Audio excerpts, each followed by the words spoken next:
Hello, everyone, and welcome back into another episode of Conversations with Chris and Cameron. It's episode 23, and after taking a week off because life got in the way, we are back and we're going to be talking about Kentucky basketball. We're going to briefly talk about Big Blue Madness, plus the Blue-White Scrimmage, Jaland Lowe's injury, of course, and then also previewing the Purdue exhibition game. But how are you doing, Cameron? I'm doing good. Like you said, it's been a little bit off, but we're back and ready to roll. I mean, there's been a ton of stuff happening. It's officially basketball season, so I'm excited to talk about it. Yeah, I'm excited to talk about it. We're going, like I said, briefly going to talk about Big Blue Madness, but man, it was so exciting to see John Wall there. Like I was there, not covering it as a media member, but as a fan. But to see John Wall come up from like the rafters, and do his dance, it was such an exciting moment for sure. Yeah, I was that brought me out of my chair at home. I was watching it at the house and I was like, no way. As soon as I heard the song come on that he came out to in 2009, I was like, dude, that's insane. Like I knew there was a chance, but actually seeing it happen was so crazy. But yeah, that whole moment was just like it was just nostalgia. Like seeing that man, Yeah. just like almost the face of Big Blue Madness. hmm He comes out and it was amazing. So that moment was awesome. I wish I could have been there to see it like you were, but yeah, seeing it from home was awesome. Yeah, of course. He's been to Lexington since 2009, of course, with his Big Blue Madness, but I felt like that was like the biggest, introduction he's had because, of course, he's previously done the Y at Rupp Arena, which has been cool to see, but just to see him come out again for the first time at Big Blue Madness since 2009 to do his dance, like, it's insane. Yeah, that was awesome. Yeah, like you Yeah. said, I mean, he's been back, but and it was really cool to see what the media team put together of him, like behind the scenes, where he's dapping up the guys as he goes up, and yeah, just that whole moment was amazing. It kind of felt like it. I don't think it was as big as the Patino moment last year, but where Pope said going into it, there's going to be something to that effect. It really was. I mean, that shook the country. It was outside of Yeah. Big Blue Nation that reached to. So it was really cool to see. Yeah, and I wonder what Mark Pope and UK has in plan for next year because, like, the 2 years, like last year, like you said, with Rick Pitino, and then this year with John Wall, like, who's a special appearance next year coming out? Maybe Anthony Davis, who knows? But man, like, Mark Pope has really done great with guest appearances. Yeah, no doubt. I don't really know where else they can go. I mean, I didn't think this year they could do it, but John Wall was really the one that could end up doing it. And yeah, I don't really know where they'll go. Like you said, Anthony Davis is maybe an option, but um, I don't know. Like it feels like they're running out of ideas. But obviously, one day it'd be down the line once he's retired and everything, bringing Cal back maybe. But like, Yeah. there's not many guys that I feel like you can go just get unless it's. I mean, there was talks, obviously nothing serious, but about like Shea bringing the Mhm. trophy with him, like that would Yeah. be to that level. But that obviously would be very very tough to execute. But what they've done so far has been amazing. Yeah, and like I said, who knows? John Calipari will probably come back to Lexington within like 10 years, I would say 10 years or less, in my honest opinion, because I could see him retiring in 5 years or less, but I could definitely see Coach Cal finally returning in about 10 years or so. What do you say? Yeah, I'd say something like that. Like he said at what was it, media days? He said he's trying to change 25 more lives or families' lives or something. So I mean, if you do the math, it's about five recruits a year, maybe Yeah. 5 more years of coaching. So Mhm. yeah, I think 10 years would probably be a good mark. Maybe as low as eight, maybe. I don't know. Yeah. But he'll definitely be back one day. And as long as he doesn't end up ruining anything by saying something crazy, obviously he'll be welcome back with Yeah. wide open arms immediately. Or any crazy scandals. Yeah, yeah, that is true. We know Arkansas has had their fair share of scandals down there, so maybe, hopefully not though. We need to keep that man And in good Louisville grace. too. Can't forget. Yeah, yeah, definitely Louisville. Yeah, it's all our enemies that always just seem to mess things up. Yeah, but just to quickly recap a little bit more about Big Blue Madness, what did you think about it this year compared to last year? Um, I like how different it was. Like I loved last year's. I Mhm. loved the touch of bringing the guys out of the crowd. Like I Mhm. thought that was amazing. And then I think this year's was perfect because it kind of went back to how it was with Cal, where it'd be a screen and they'd walk out, but it was lifting them up from the ground. And then Yeah. I think the little features were cool with I think what's his name, Jordan Smith, that Jordan sang. Smith, yeah. So he sang that with Trent Noah, like having an actual person. I hope Trent just comes out to a different version of that every year, and I hope it's just like at some point he brings out just I don't know, some legends, but Noah that Thompson. and then like who's that? Noah Thompson. Maybe. Yeah, Noah Thompson would be cool. But like even Ortega coming out to a song that Lamont made, like that was Yeah. really cool. And then obviously the John Wall thing, just like the guys, there wasn't really like a structure to it, which is what I like. I kind of like them to be able to have their own thing. Like the guys came back and did some dances, like when Yeah. Denzel got introduced. So like I loved how it went. I thought it was Mm. perfect. And then just changing it up a little bit from how it was last year, I thought it went great. And the girls part was awesome too. I thought Yeah. the Kitty video, the narrated by Michaela Epps, I thought that gave me chills. I was like, dude, Yeah. this is a great start to the night. Yeah, the record's being broken with Kenny Brooks. Like that was an insane video for sure. But for me, I definitely like last year's Big Blue Madness more compared to this year. Don't get me wrong, it was still pretty great. But last year, I just love the LED court lights that they brought. Like no other university, like UK was the first university to ever do it, and it was just insane to see that court being all lit up. But this year, it was still pretty fun. Like, of course, there were still some boring moments throughout the night, and basically the announcers were like, get hype," start to cheer and everything. But still, it was overall a lot of fun. But like I said, the players' introductions were fun, and like you were saying, like some players came back for another player to dance, and like you were saying, Lamont Butler made another Big Blue Madness song, but for Otego away. So a lot of great moments for sure from this year's Big Blue Madness. Yeah, no doubt. The LED last year was sick. Like you said, it was Yeah. the first college to do that. I did like how they brought out the trophies last year. They didn't do that this year, right? They just brought the alums back.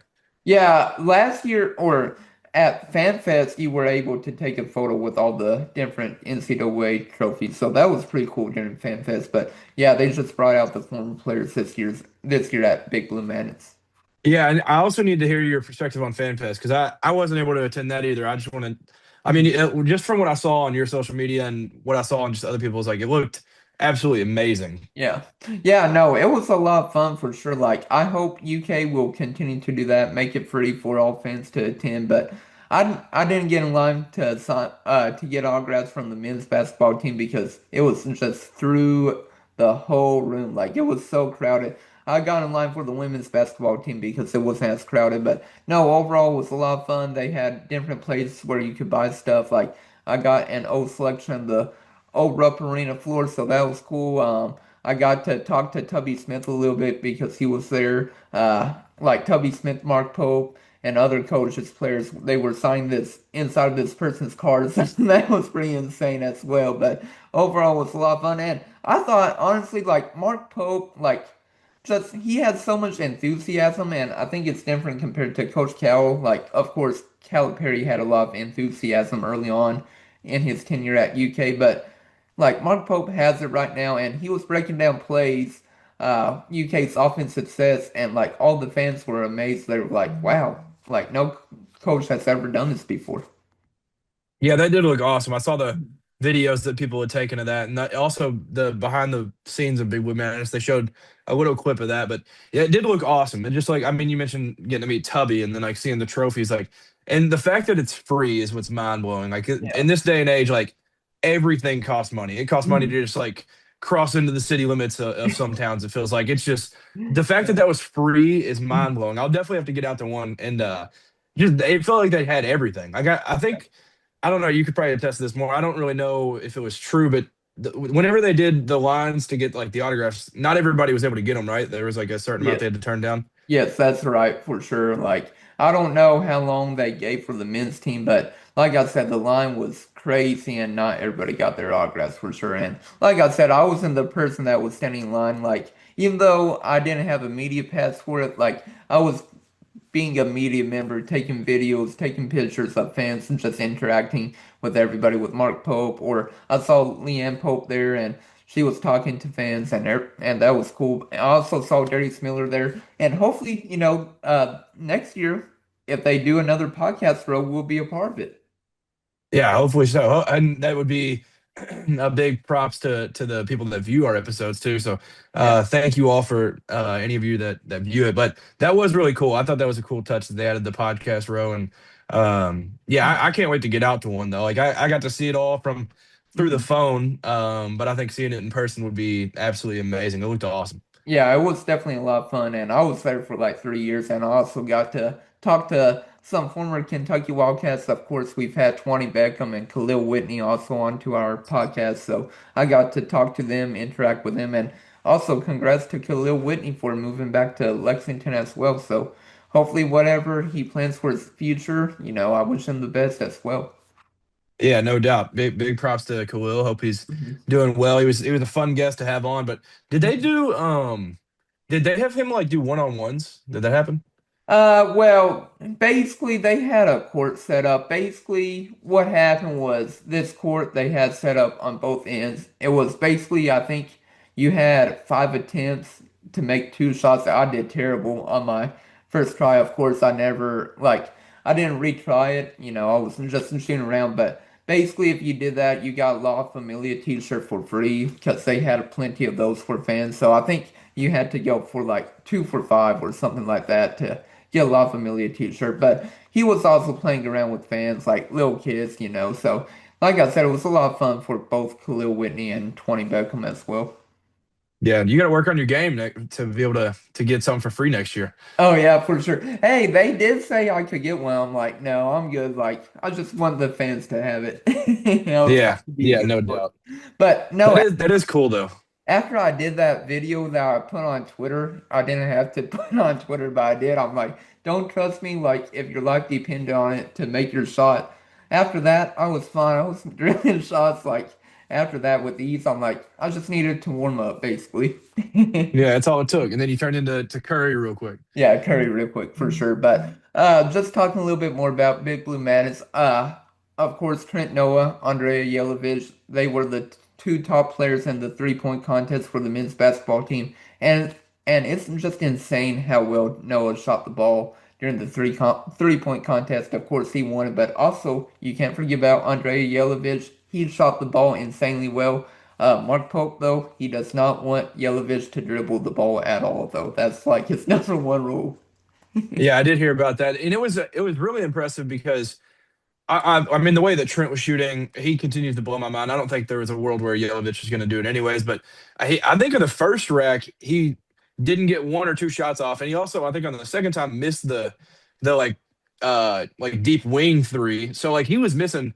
He like skipped over a ball and didn't even get to Yeah, count a couple extra. So like the fact that he was right there with him was impressive. But yeah, Trent Noah, I mean, and him ending it with the turnaround three was just yeah, perfect. That was amazing. yeah. Steph Curry for sure. Hey, I might pull up to Harlem if Trent Noah guy, right? Yeah. Shout out Mont. Shout out Mont. Yeah, shout out Lamont Butler for sure. But no, like I said, Trent Noah, he's going to get some serious playing time. Like I would not be surprised if he isn't like the first or second player off the bench this upcoming year. Yeah, no doubt. Especially if he's shooting like that. I mean, he started the blue-white game, which we'll talk about a little bit. Like he started that one just like everybody had been talking about it. He's just showing us more of it in live action. More definitely more upbeat than what the scrimmage was at Big Blue Madness. And he's right there just hitting threes to start it off. So yeah, I think he's gonna be one of those dudes I think you're gonna have a hard time sitting him where with Yeah. how he's gonna be shooting. Like obviously he's the type of guy that he'll end up laying his body on the line and he'll get gassed. Like he'll have to come out. But like, yeah, like you said, he's going to be one of those first few guys off the bench and he's going to win us some ball games with hitting shots. Yeah, and who would have thought a year ago that Trent Noah would have been the better player compared to Travis Perry last year? Man. Yeah. Well, apparently, whatever's going on now on down there at Ole Miss, Oh apparently, man. like we may have just freaking just Steph Curry down there. I don't know. But Yeah. 4 I threes do during hope the scrimmage. Travis. Yeah, yeah, they're in the scrimmage. He balled out, so I hope he does kill it. Obviously, every game Yeah. except against us. But yeah, Trent Noah definitely looks like he's the better of the two right now.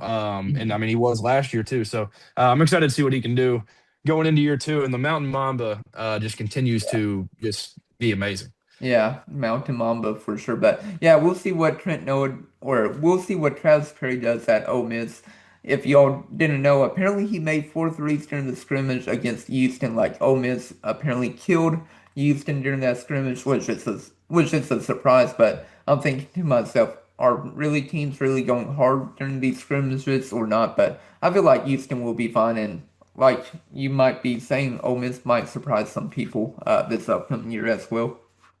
Yeah, I honestly think there's going to be some teams like it was never going to work in Kentucky just because of Chris Beard's past. But I think like schools like Indiana, I think there's going to be like maybe DeVries kills it there and he does fine. He makes me eat my words, but I feel like they're going to have some regret. I think Chris Beard's just an incredible coach, and Yeah, like you said, maybe people aren't going 1,000%, but Chris Beard's one heck of a coach. I think Houston. I mhm, want to know who sat out. Like I'd imagine they probably didn't play everybody if they're losing to Ole Miss like that. It's also secret scrimmage, so everything's kind of yeah. word of mouth. But it does seem confirmed that he hit at least four threes in that game. So who knows? But I mean, as the word of mouth says, we'll have Ole Miss like hanging a championship banner or something by the time the season's done. It seems like. Yeah, for sure. And we'll definitely also be talking about UK Purdue. They're about to have their exhibition game on Friday, so that'll be exciting. Of course, UK probably won't have Jaland Lowe as their starting point guard, but we'll talk a little bit about the Blue-White Scrimmage, our takeaways from that,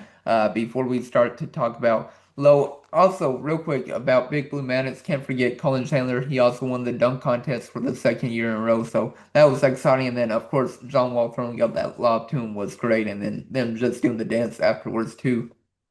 Yeah, yeah, that was awesome. Like just the fact that like I don't know where Colin was in those years of John Wall being who he was, but obviously even if he wasn't even paying attention to Kentucky, once he was in the league, everybody in the world knew who John Yeah. Wall was. So I bet that was a like insane moment for him, being just this kid from Utah that ends up catching a dunk and or catching a lob from John Wall and then hitting the John Wall with him after. So that was a really cool way to end Yeah. that. And like I said, who knows about UK history? Who knows how many players have actually won the dunk contest twice in their career at UK and, of course, back-to-back years, too. Yeah, yeah. I mean, he's definitely killed it every Yeah. like the last 2 years. I mean, he's definitely deserved it. It's not been a controversial ending in either Yeah. one of them.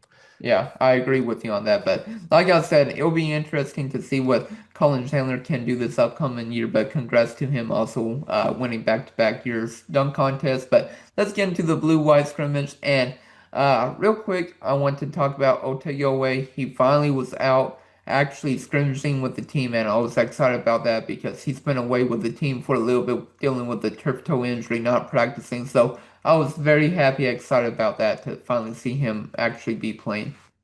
Yeah, it was really cool. Just I mean, he started it, played, I mean, to his fullest potential. He was definitely full go. It was not like he was just getting eased back in. It was cool to see him back with the guys, like you said. Yeah, and it'll be interesting to see what he does against Purdue on Friday. Like, I'm expecting him to at least score 10 points if he's playing. Like, I don't know how many minutes he's expected to play. If he's still coming back from his injury, he could be playing less than 20 minutes. But if he's playing at least 25 plus minutes against Purdue, I expect him to get back into the double digit scoring like he did last year and get at least 10 points.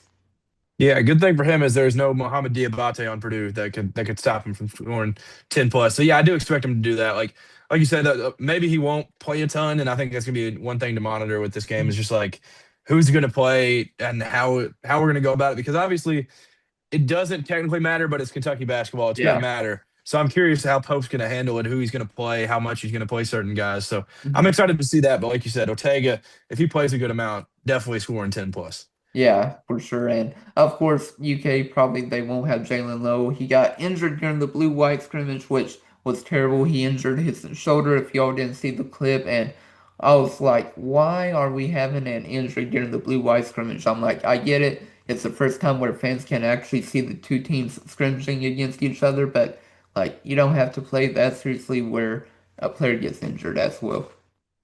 Yeah, definitely hurt. And it felt like the entire fan base just stopped. Like when that injury happened, like Twitter went crazy and it was definitely a big time moment because it looked way worse than what it actually ended up being, thankfully.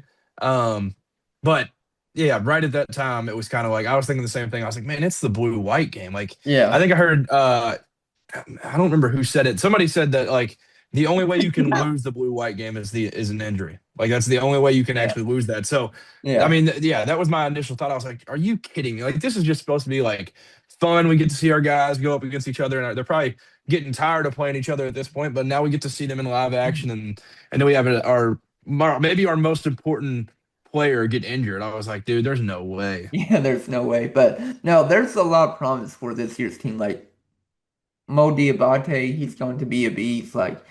I'm so glad UK has him compared to him being last year at Alabama. He's going to just be a defensive beast and be able to score. He's going to be a lob threat for UK as well. If you throw up the ball, he'll be able to catch a throw down. I'm excited to see what Mo Diabate can do along with Collin Chandler.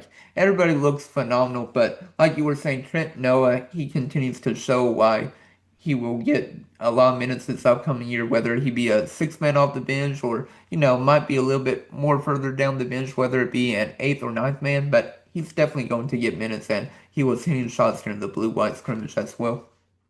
Yeah, 100%. And you mentioned Mo D. I mean, he's gonna be special. He's like, I mean, Rothstein tweeted about him the other day, where it's just kind of like the fan base is gonna learn, or outside of our fan base is gonna learn a lot, but our fan base is gonna learn like real quick. I mean, they probably already know like what he's about to bring for us, but like the beginning of the Elam ending when he just took over and turned into an absolute beast, like that's we're gonna be loving those moments. He's gonna be the guy that's always first on the floor, boxing out somebody that's bigger than him because he's not the biggest dude in the world. Like he's gonna be amazing. And yeah, I thought the blue white game was like exactly what you wanted to see from especially him, but really the guys overall. I mean, Yeah. I thought it was a great night. Yeah, it was definitely a great night. And just talking a little bit more about Jaland Lowe, I think with him probably going to miss the Purdue game, I would definitely say you would probably have Denzel Aberdeen as your starting point guard, and then potentially your backup would either be Collin Chandler or Jasper Johnson, in my honest opinion. Yeah, I feel like it's going to be one of those things where it's going to be like a committee thing. Like as soon as he got hurt, I was kind of like, well, what's going to happen now? Like we didn't really know, and I don't know if it's going to be maybe even a little Otega Owe in there. Like I don't know what's going to happen, but I do agree with you on it'll be like those three. It feels like where they'll kind of. I think. I mean, Purdue is they're going to have a great Yeah, backcourt. They have a deep that backcourt. They have a lot of great. guys. So we're not going to be able to just like wear them all down. But if we're continuously throwing different guys in there to lead the offense, I think it's going to be amazing. But I think it may end up being a blessing and a curse and like a blessing in disguise type of thing because I think the one problem all offseason was kind of like, man, we have the Noah's Ark thing where there's two of everything, but we really have one true point. What Yeah. happens if he goes down? And we're getting to see it, thankfully, with not a serious injury, but we're Mhm. getting to see what we can do against the best team in the land without him. So I think it's going to be a big time learning experience for our guards, but I think it's going to be awesome just for the team overall to realize like what we can do. And our guys last year, they obviously had to play without a point guard numerous times, so Yeah. they're going to be used to it. But I'm excited to see what these other guys can do. Yeah, and I think, like you were saying, it helped last year. Of course, Lamont Butler missed games along with Kirk Ariza, who was out basically for the whole year, got injured, I believe, in December. I know it was against Gonzaga, but I believe it was December. But basically, UK was relying on, you know, a not so healthy Lamont Butler, and then, of course, a Travis Perry as well. And of course, I believe it helped out Travis Perry and Trent Noah to get more minutes because Andrew Carr was also missing games with his back injury. So I think it helped out both players to, improve. Of course, we don't have Perry anymore on this team on Ole Miss like we were discussing earlier. But no, like I said, I think with potentially Jaland Lowe missing some time, whether it be 1 to 3 weeks, 2 to 4 weeks, and potentially maybe missing the beginning of the year against Louisville, it could definitely be great for Denzel Aberdeen to step up into that role, being the starting point guard. And like I said, I believe, in my honest opinion, Aberdeen will be the starting point guard if Lowe has to miss some time this starting up year. Yeah, I agree with that. And I mean, Aberdeen's a dog, so we're going to be Yeah, okay, like no matter what. And I think all three of those guys bring different aspects to it, where Denzel kind of brings a mix of a lot of different things, in my opinion. But Colin's going to bring obviously freakish athleticism, great defense. Jasper's going to bring scoring and ball handling. Like they're all going to be able to bring something else that we'll need. Hopefully, Lowe is back by Louisville because that's when it's really going to start to matter, yeah, and those actually go on your resume. But like the Purdue game, I'm excited to see what these guys can do because you get the biggest test you can imagine. You're getting a preseason yeah. All American that you're going to be lining it up against. If you're Denzel Aberdeen, who I would agree is probably going to be the starter, but it's going to be awesome. It's going to be a big time test. Yeah, it will definitely be a big time test. And probably next week we'll get into record predictions on what we think UK's basketball season will go. And if I feel like right now, not looking at the schedule, but if UK doesn't win at least 25 games before the regular season ends, I feel like this might be a failure of a year, in my honest opinion. Yeah, I would agree. I would agree with that. I think I'm trying to have I don't have the schedule memorized in my head. I guess obviously it's very tough to, but I'm trying to think. I feel like we have a lot of the better teams in the SEC on the road. So I Mhm. think that's where, like, obviously, I think 25 would be a good number to be Yeah. targeting at. But that's where I think most of I think this team should definitely go undefeated at home. I think that should be Mhm. minimum and maybe one loss, but like, I think with Yeah. the tougher teams being on the road, like we maybe drop some of those. But yeah, I would honestly agree. I think 25 is probably a good number. Obviously, next week we'll look at the schedule and actually kind of Yeah. figure out our own exact number, but I think 25 is a good number. Yeah, 25 is a good number, and of course the season's coming up close. It's November 4th. They're playing against Nicole State, so we're basically, I'm trying to do some math in my head. I believe we're only 13 days away from the start of the season, which is insane to think about. Yeah, it flew, but I mean it couldn't be here at a better time, honestly. Yeah, yeah, you're right about that. But unless you have anything else you want to talk about with the Blue-White Scrimmage or Big Blue Madness, we'll start to talk about the Purdue exhibition game. I don't think so. I think I'm good. Yeah, so if y'all don't know, UK is playing against Purdue on Friday at 7:45 on the SEC network, and I it's thought it was at only at, 6. I thought it was 7:45. Wait, maybe I could be wrong. I don't want to. I'll do some double checking, but Yeah, we need to make sure we get them the. get Uh, get the factual news right. this one says 7. No, that's okay. Wait, let's see. Let's see. It is at 6, you're right. Okay, 6 o'clock. All right, Yeah. sweet. Uh, dang. Well, Cameron fact checking me. Hey, at least he was right and I was wrong. Dang. Hey, yeah, no, it don't matter who's right. We just got to make sure anybody that's tuning in, we Yeah. got to make sure they get the right information. They gotta make sure they have the right information. But no, like it's at 6 o'clock though. It's going to be an exciting game. Top 10 matchup in October. Like I said, only an exhibition game, but number 9 UK versus number 1 Purdue coming to Lexington on Friday, and it's going to be insane. Like, of course, tickets are through the roof if you're trying to get into the game as a fan. But I'm excited to see what happens because like Braden Smith, he's like the best point guard right now in all of college basketball, and like he's going to be great this upcoming year, especially against UK if he's playing a lot of the exhibition game. Yeah, no doubt. I mean, first team All American, his accolades, they all speak for themselves. Like they're bringing back two dudes that were on nearly every All American team last year, and they obviously they bring in a couple transfers. They bring in Mhm. a super talented kid from Israel. Like they're absolutely Yeah. as loaded gets. And like you said, it's number one. You can't really ask for a bigger spot, and I think it's gonna be awesome because it's gonna be this is gonna be an exhibition where the actual like the country watches. Like everybody's gonna be tuned into this one. Yeah, and it's going to be exciting. Mark Pope calls this an elite opportunity to test his team early, and it is. I mean, like last year, it felt like every big game we were in, like we were down 10, 15, 20 points at one point, and we would either always come back and win the game, or either usually come back and only lose the game by, single digits. And of course, that didn't work out against Tennessee in the tournament, but it just felt like that was all of last year in the regular season against big opponents, SEC opponents. And this is what I'm hoping for against Purdue, where we're not down big at all. Like, I don't want to be down 10, 15, 20 points against them in this exhibition game, and then we have to fight back and crawl back and try to win this game. That's all I want for this Purdue game and actually throughout this whole year.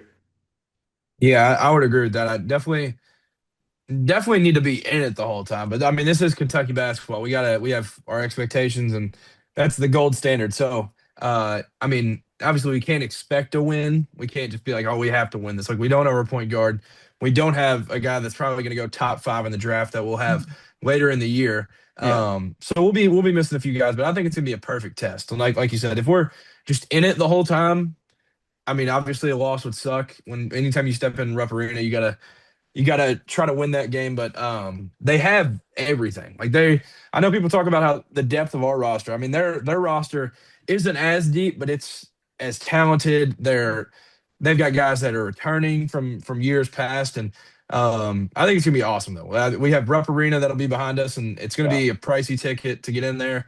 So I think the fans will be rowdy, and I think it's gonna be a great environment. Yeah, I'll be there as a media member, so I'm excited to see how many fans from UK will show up, maybe even potentially with Purdue fans as well, because I don't think that's far of a drive for them. Of course, it's Indiana, but I don't think it's probably that far. What, 5 hours maybe? Yeah, maybe. I'm not sure. Let's see. I'm doing some research too. It's 4 hours, it says. Okay. Yeah, that's Four not hours. bad at all. I could definitely see them making drives. And I know there's a lot of just I mean, the entire state of Indiana is massive basketball fans. So I know there's a Yeah. lot of Purdue fans in Southern Indiana as well. So maybe yeah, maybe there are going to be quite a few fans that come for Purdue.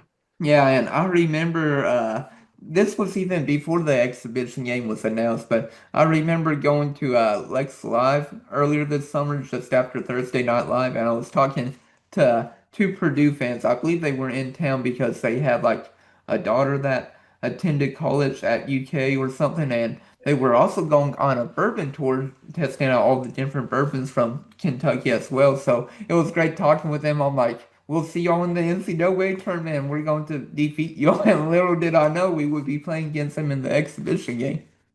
Yeah, no, I mean that is a wild coincidence, and but yeah, I love playing them in the exhibition. I think it's gonna be Yeah. great. It's much better than starting with like no disrespect, but like the Transylvania days, like those were, I mean, they were fun, but like you don't really learn much. So like I think the obviously the exhibition game doesn't actually Yeah. go on the record, but it's gonna go in the record in our minds. Like we're gonna actually take some stuff from this. Yeah, and of course, if you don't know about Kentucky basketball roster, last year they lost 8 players, with 6 of them graduating, 2 of them transferring. With, of course, you can't forget Lamont Butler, Jackson Robinson, Kobe Bryant, Andrew Carr, Ansley Elmore, and Amari Williams. And then the two transfers were Travis Perry and Kirk Carissa. So UK, they had to get a new roster. They got 3 high school recruits with Braden Hawthorne, Jasper Johnson, and Malachi Moreno. 6 transfers with Denzel Aberdeen, who we've mentioned a lot.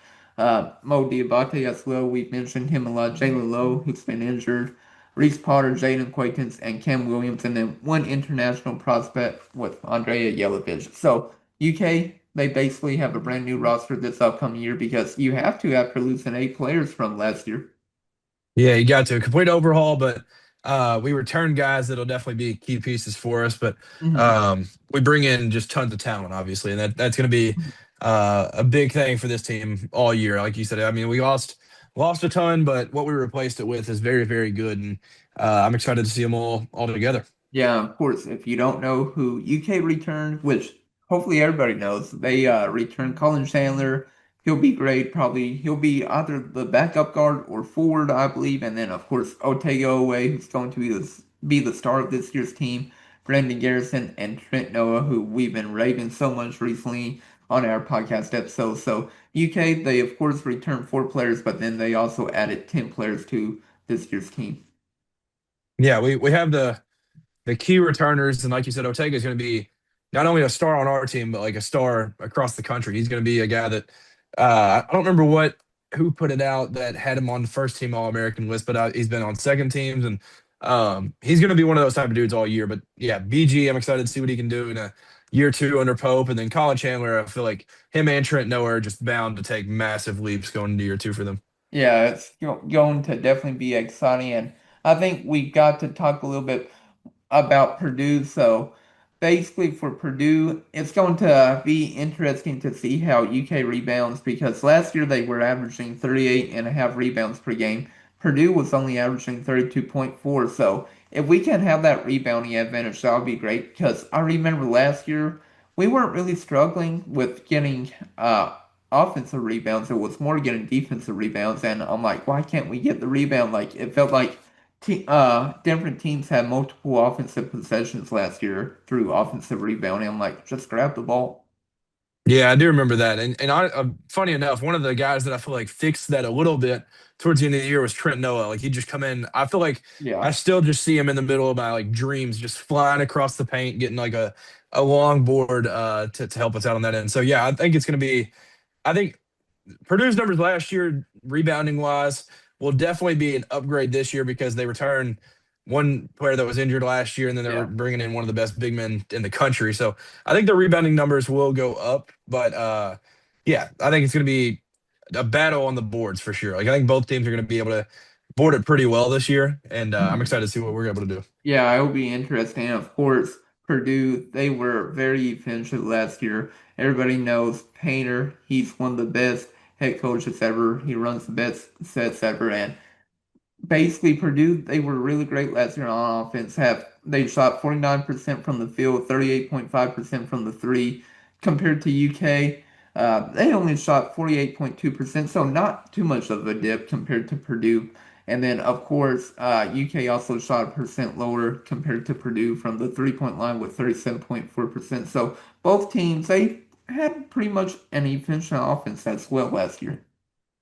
Yeah, they're definitely efficient. Like you said, Painter across the entire country. I think a casual basketball fan probably thinks of him as I think it's less now, but I think most people would think of him as like a choker in March. Like they just end Yeah. up flaming out and stuff. Obviously, I think some people have kind of walked that take back now that they've gone further, but um, he's definitely efficient and definitely like one play that comes to mind is like the Houston game last year where Purdue, um, there towards the end, the Braden Smith like Yeah. step in play like that. Hmm. Just there's nothing that Painter doesn't have like in his Yeah. arsenal. Like he can literally throw out anything, call a timeout, and there's nothing that he can't draw up. So I think it's going to be a big time test for us because we are going to be a billion times more defensive this year. Like Yeah.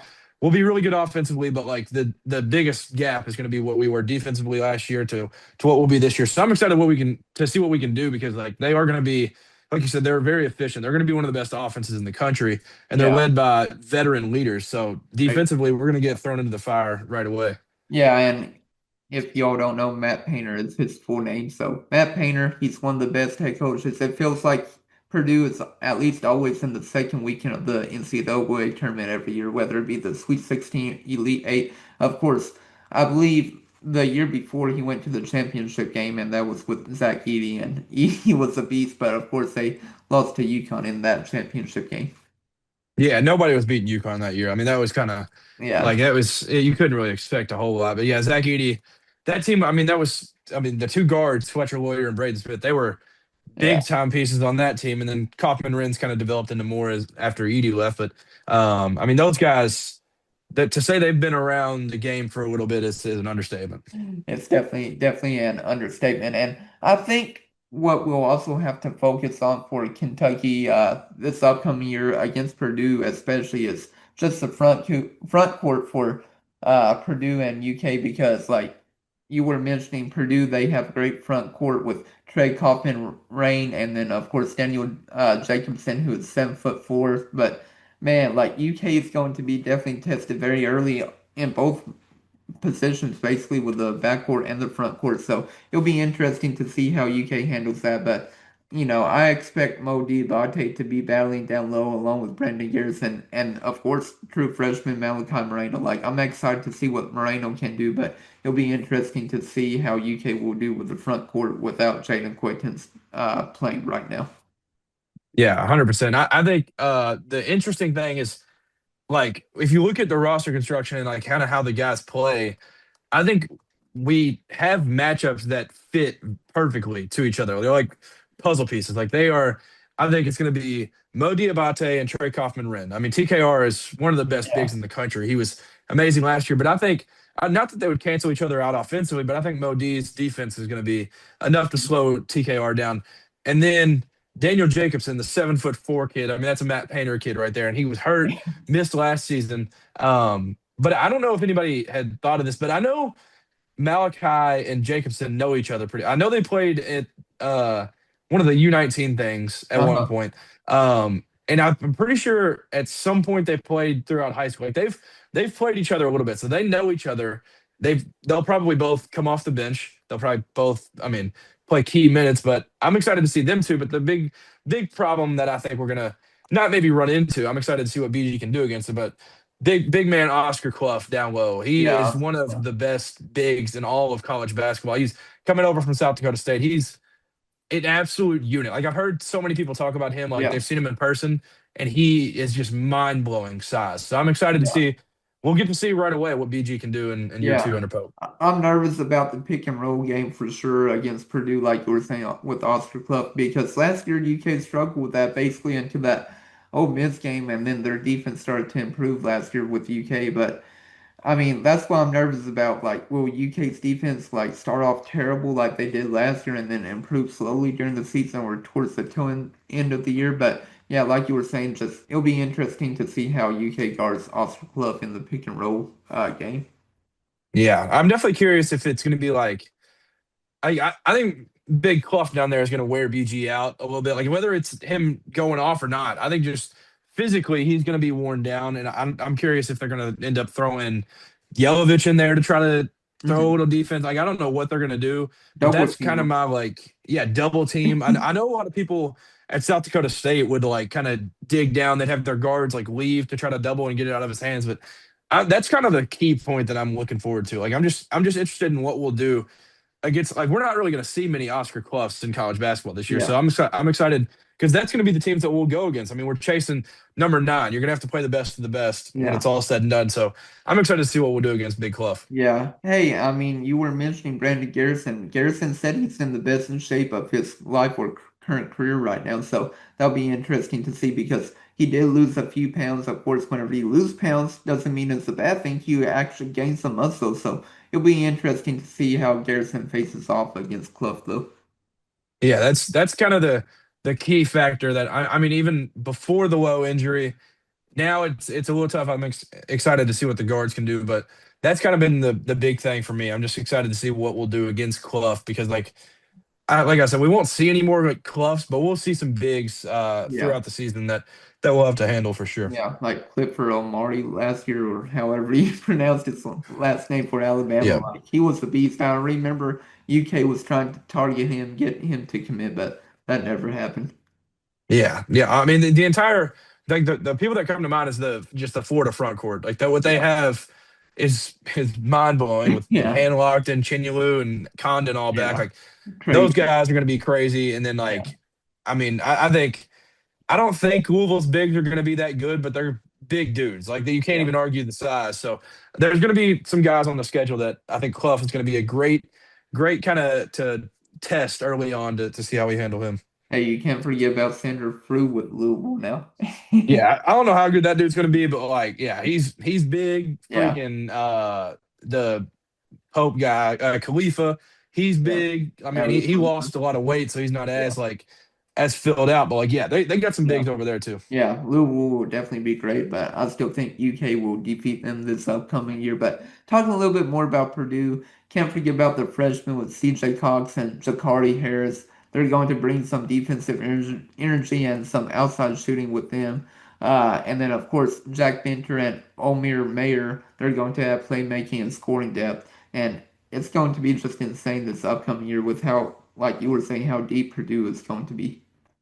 Yeah, the Omer Meyer is the one that I'm just so interested in because he what was it the I guess it was the U19 where he was playing with Israel.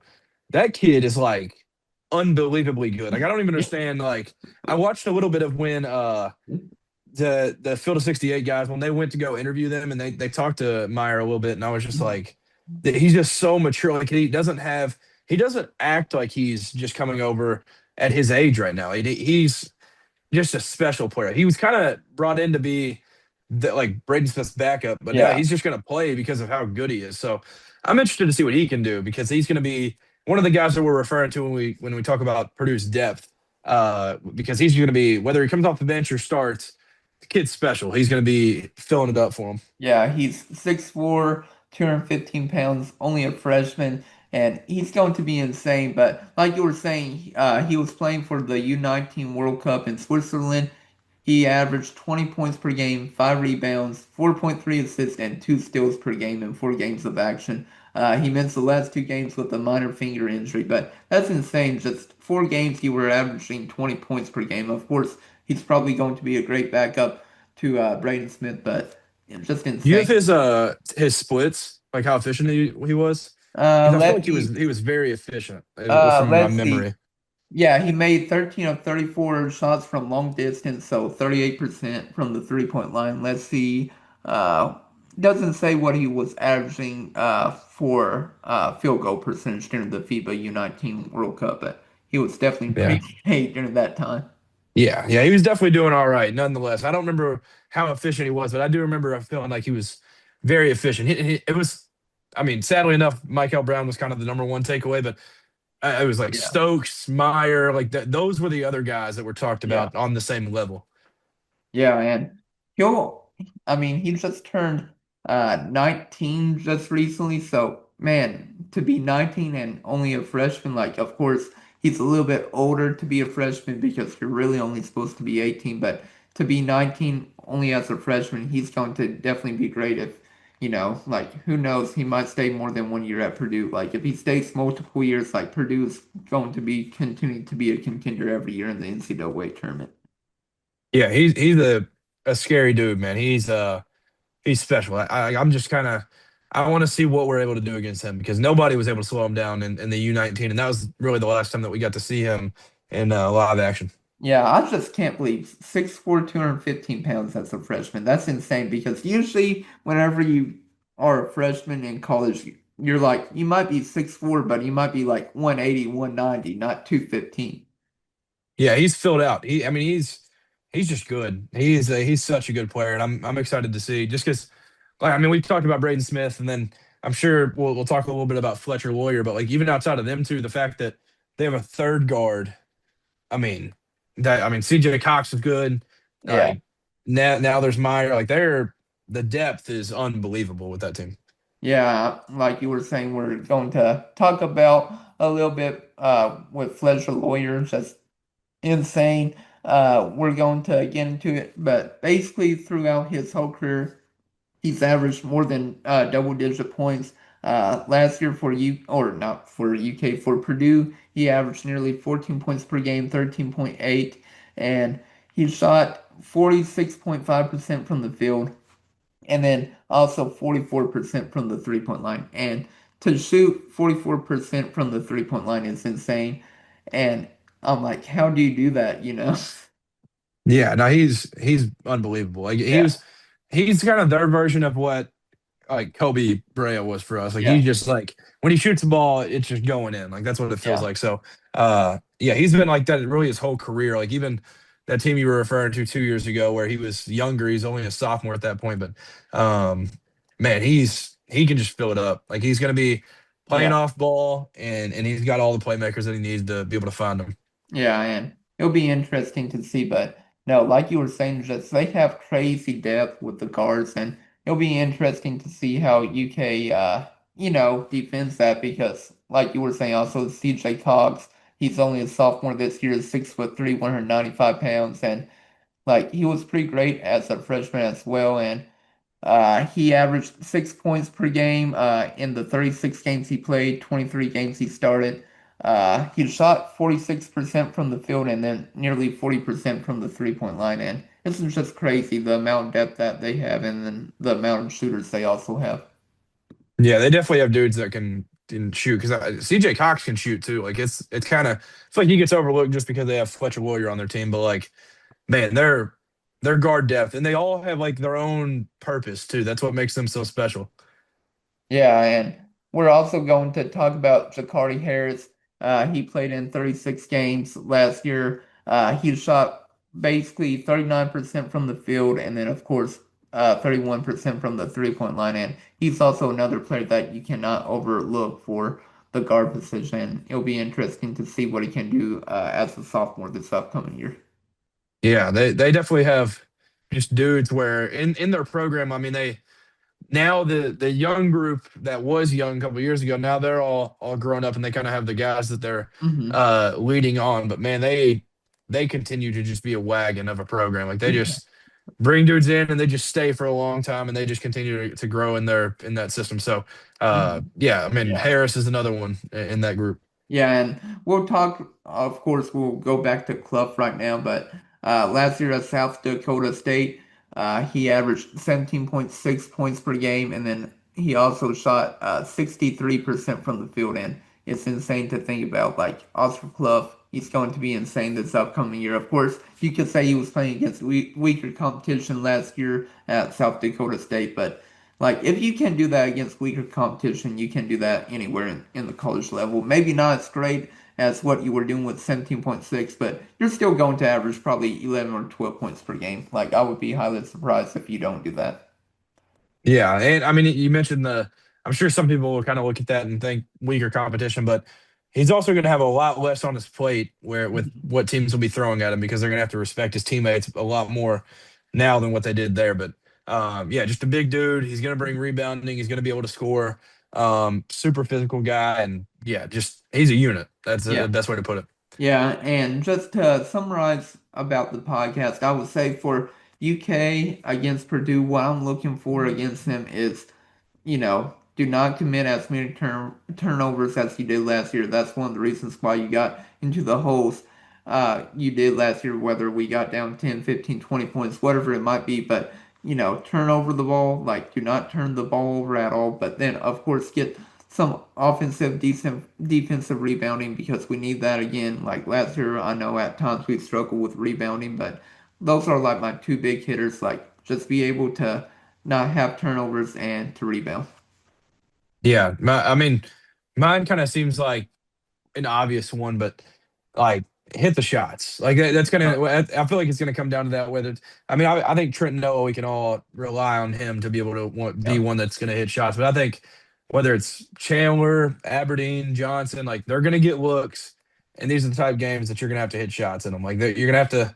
You're not gonna have a ton of wide open shots. So with the wide open ones, you've got to hit those. But passing up good shots for great shots, I think it's just gonna come down to the efficiency on the offensive end because I think the defense is going to be able to keep us in it the entire time. Nonetheless, like I think we'll be fine on that aspect, but yeah, the importance of hitting shots in games like this yeah. against teams of this level is going to be a key thing for me. Yeah, and of course, other than hitting shots, you should also be able to take them. Like if you have that wide open shot, take it. Because I remember last year, sometimes during the season, I'm like, why did we pass up that open look? Like, well, why didn't Kobe Bryant shoot that? Or why didn't Trent Noah shoot that? But I'm thinking to myself, don't pass up the open shot, shoot it. And if it doesn't go in, rebound the ball. Yeah, no doubt. You mentioned Kobe Bryant.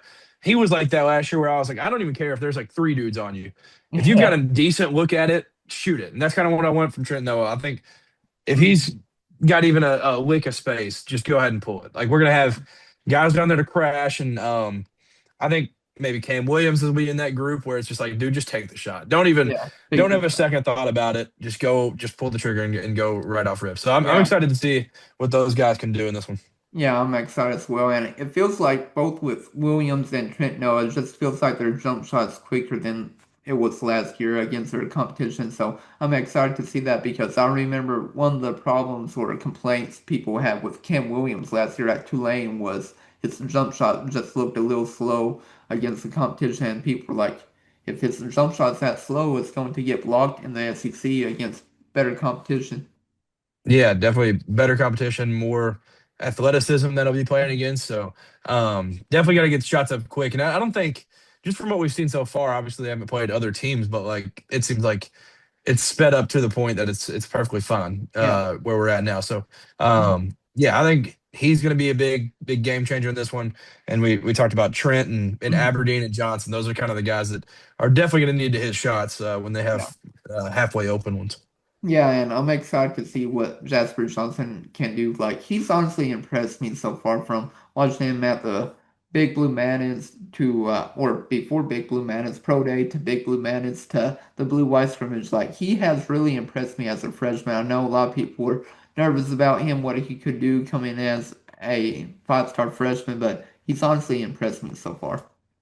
Yeah, he definitely has impressed me as well. Like he felt like early on the reports that were coming out of practice, like right when he got here, it was kind of maybe he was a little slow to things and he Mhm. wasn't going to end up being what we were hoping he'd be. But I mean, even early on, you could tell in the blue Yeah, white scrimmage. I know it's his own teammates, but like he fits right in. Like he does yeah. not look like he's just some freshman that doesn't belong. He fits right in with these guys. Yeah, I mean, he did hit the game winner in the Big Blue Madness game, like if y'all weren't watching, but I was like, wow, he took it inside and made the tough layup, got fouled, and that was the game winner at that point.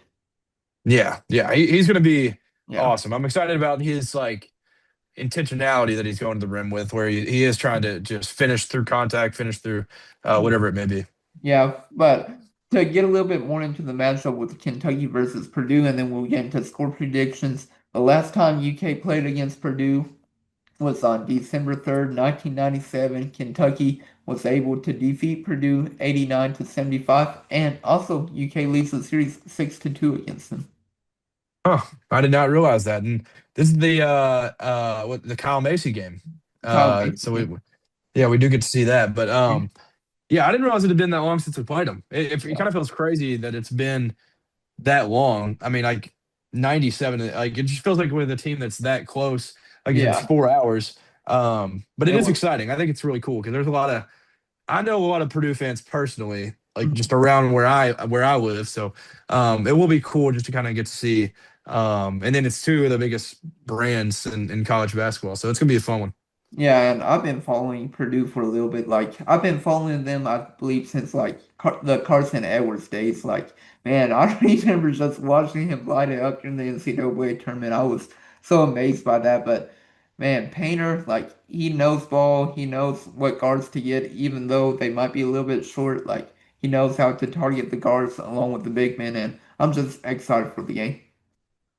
Yeah, I'm trying to look it up. I can't remember this dude's name, but I'll forever be thankful for the Purdue, the dude that was just he killed Tennessee. It What's was it? Ryan Klein. yeah, Ryan Ryan Clark. Klein. Very Yeah, thankful for Ryan Klein. That was one of my favorite non-UK tournament games I maybe have ever yeah, watched. That game was amazing. It was yeah, he did it in the Sweet 16 too. So yeah. that was awesome. And then 99 of to course. 94 in that one. And then, of course, the next game, it was the Carson Edwards game, but of course they lost to Virginia. Like, I was so hoping Virginia would lose that game. Like, that was the luckiest title run I've ever seen. Like any team in history, that is easily the luckiest title run ever in history. Yeah, it's got to be up there. I mean, that was Diakite that hit that shot. I think that was Yeah, that ending of that game was unbelievable. But I'll forever be yeah. excited. The only thing I think Purdue wise that I'm thinking of is well, it was Matt Harms. Do you remember that name Matt when Harms, he? I do remember how we Yeah, almost got him at I UK too. wish we could have got him. But that's Yeah. really the only Purdue connection that I feel like we've had out of recent years. Yeah, out recent years, but yeah, Carson Edwards, like I'll always remember him just watching that game against Virginia. Of course, Purdue didn't get that win, but just to see him on television do that, like it was insane. Yeah, he was unbelievable. Like I mean, doing what he did at that size was Yeah, crazy. I really like wish he could five have up. carved out an NBA path. Like he Yeah, obviously didn't end up having much of an NBA career, but man, he was special. yeah, he was definitely very special for sure at Purdue. But let's get into predictions. For my ACO Blue post, I put 84-81 Purdue would defeat Kentucky, but I might change that a little bit. Of course, it's in writing, so anybody can screenshot my article that I wrote for ACO Blue. But that's what I put on there. But I think, it might be a little bit more of a blowout for Purdue. Like, I'm not saying they're going to win by like 15 points, but I could definitely see them winning by a little bit more if they do a full out 40-minute exhibition game. So I'm going to change my prediction up a little bit. I'm going to say it'll be 88-81 Purdue. That's what I'll say on the podcast. Okay, I'm gonna go. I do think it'll be high scoring, but I'm gonna go a little less than that just because like basketball also, but football is kind of the main thing where it's like defense travels, offense it kind of takes a little bit. I'm gonna go in the 70s. I'm gonna go 79-75 Kentucky. I got Wow. the Cats winning. Yeah, and I feel like if UK was fully healthy, like if they had Jaland Lowe, Jaden Quaintance was also going to play, like I would say no doubt UK can defeat anybody, but I just feel like without UK having their starting point guard and their starting center, I just don't feel like UK can, defeat Purdue, make the upset, I guess you could say, but I believe UK will keep it close and I'm excited to see what this year's team can do though. Yeah, well, we do have one name that they don't have though. Rupp. Rupp. We have Rupp Arena on our side. I think the fan base is gonna be crazy. I think it's gonna Yeah, be an awesome environment. And I mean, they gotta come to us. yeah, We gotta I mean, take care of home territory. We can't let them walk in here. And so I mean, I yeah. think we can win this game even without the guys like you mentioned that we're missing. But Mhm. I think we're definitely live in it. I don't really know. I'd imagine there's probably not you probably can't put betting lines out or anything on on Oh, exhibitions, but yeah, you probably can just because you don't know like who's playing, how many minutes they're playing, and everything. But yeah, I don't really know if there's like a line. I was about to get. I mean, I would imagine Purdue's probably the favorite, but I didn't know if there's. yeah, I don't think there's actually a line just because it's an exhibition game. Yeah, yeah. I mean, that'd be a problem if they had lines out for that. But yeah, Yeah. Hey, always bet the over on Otego waste points. That's all I'll tell you. yes, yes. Until they start putting up at like 16 and a half, then maybe you start to go. Maybe just don't touch them at that point. But Yeah. yeah, his overs definitely hit quite a bit last year. Yeah, but we'll see what happens with this matchup for UK as they play against Purdue at Rupp Arena on Friday. I'm excited for the matchup. I'll be there, so if y'all want to come see me, say hi or anything like, it'll be an exciting matchup, and I can't wait to be there in person. Yeah, I sadly will not be there, but I won't miss a single second of it. I'll tell you that much. It's gonna be a blast. Yeah, and before we wrap up the podcast, a fan did acknowledge me at FanFest. Like I always like whenever I go back to Lawrenceburg, my hometown, like people always know who I am. They're like, "We saw you at Big Blue Madness or FanFest, whatever." But it was the first time somebody has ever recognized me in Did Lexington. I'm like, wow, like people actually know who I am. they say uh did they reference the podcast or reference like your social media? Just my social media. They're like, "What's up, Yeah. Chris?" I'm like, "Do I know you?" And I think the guy's name was Matt, maybe. I forgot his name, but he was like, "I follow you on Twitter. Like, I appreciate everything you do." I'm like, "Thank you so much." I'm like, "That's like the first time I've ever been acknowledged in Lexington." Yeah, I mean, hey, shout out maybe Matt, who Yeah, whatever his name was. Shout out to yeah. him. Hey, if you're listening to the podcast, shout out to you. I'm pretty sure it was Matt. I could be wrong though. Yeah, hey, Yeah. next year you're gonna be flowing with guys though. They're all gonna come up and be like, "Oh my gosh, Chris, can I get your autograph?" Oh yeah, for sure. Hey, we'll do podcast row next year, and everybody will be coming up. They're like, "Can we get Hey, onto the podcast?" hey, that'd be sweet. That'd be awesome Yeah, to get in there podcast room. yeah. But we have a lot coming up for sure. Basketball season. We're going to try to get some former cats onto it, so be expecting that. But we appreciate you all watching on YouTube and of course Apple Podcasts and Spotify. Do you have anything else you want to add? I think I'm good. I'm excited to Okay. see the Cats play in live Yeah. action. Yeah, I'm excited as well. But like I said, thank you all again for doing this. And of course, we can't end the podcast without also saying happy 20-year anniversary to the Kentucky Sports Radio website as well. Congrats to Matt Jones, Drew Franklin, Tyler Thompson, along with Jacob Polacek, Jack Pilgrim, and others, who also contribute to the website. We also want to congratulate them on 20 years. Yeah, no doubt. Big congrats to them. I mean, they really paved the way for what a lot of young Kentucky fans Hmm. like dream of being. I know it's Yeah. been 20 years now, which feels crazy, but I saw Matt put out quite a bit of stuff, kind of going through the years and where they've come Mhm. from, and it's super inspiring, and Yeah. it's super cool to just see where they're at now. Yeah, it definitely is. And I was actually at KS Bar and Grill earlier today to, just to celebrate the 20 years. And I took a video of their old logo that they have for the website and everything. Like they have their old logo from the original website at the restaurant and everything. So that was cool too. Huh. Yeah, I mean that's pretty cool. It was, Yeah. I know they changed KS Bar around a little bit. I haven't been there Mhm. since the remodel, so I'll have to get out there sometime for sure. Yeah, you definitely have to for sure. But I believe that's all we have for this episode though tonight. Yeah, I think that's it. I think Yeah. we're good. All right. We appreciate you. Of course, earlier, like we were saying, we appreciate you all watching on YouTube, Apple Podcasts, and Spotify. Make sure you all like, comment, subscribe, whatever it might be. But thank you all again, and we appreciate you all so much. But this is Chris Yep. Eastmore and And Cameron Waddle. signing out. Peace.